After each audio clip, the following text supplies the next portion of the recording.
For whatever reason, the SAT really likes to make the last two questions a story that they kind of seem linked.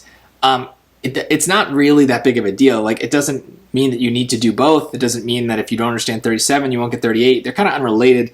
But it also, I think, just intimidates people. And if you're kind of already running out of time, this can seem like a bit of a hurdle. And maybe it does make sense to go back and try some other stuff. But I also find that usually they're not as bad as they seem. In fact, in this case, the real strategy here is just to follow instructions. The story looks confusing, but there's also the benefit of having a lot of information is that somewhere is the information we need.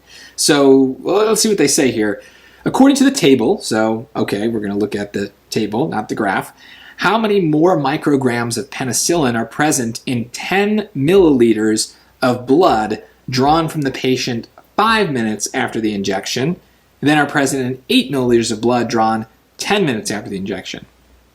Well, the only thing I see on this table are the 5 and the 10, right? Like if I zoom in, minutes after injection, that's these 2 points right here.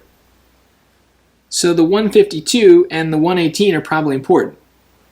Now I could just do 152 minus 118 and get 34. But that's going to be a trap answer because there's no way it's that easy. Yes, we need to follow instructions, but we should probably know that when we have information in a question and we don't use it, that's not a good sign, right? So we didn't use the fact that there are 10 milliliters of blood and 8 milliliters of blood. I left something on the table. That's not a good sign. It probably means I'm doing something wrong. And so in this case, we'd say, like, okay, well, how would I incorporate these pieces of information? Well, again, look at the graph, look at the table. Penicillin concentration, micrograms per milliliter. So that 152, that 118, that's per milliliter. We have multiple milliliters.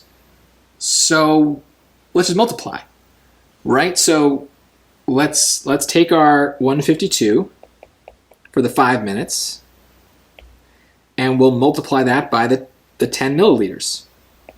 So that's 1520. And then for the 10 minutes, 10 minutes, we've got the 118, and then that's 8 milliliters. So we'll multiply that. That one I'm going to use my calculator. And I get 944. And when they ask how many more, that means just do some subtraction. So subtract those two numbers. 1520 minus 944 is 576. And that's the answer. So mathematically, we had to multiply and subtract. That's really simple. It's really just looking at the right place and making the most simple assumption about what they want that we can. And of course it's the right assumption because if we have 1 milliliter and then we want to get to 8, you just multiply.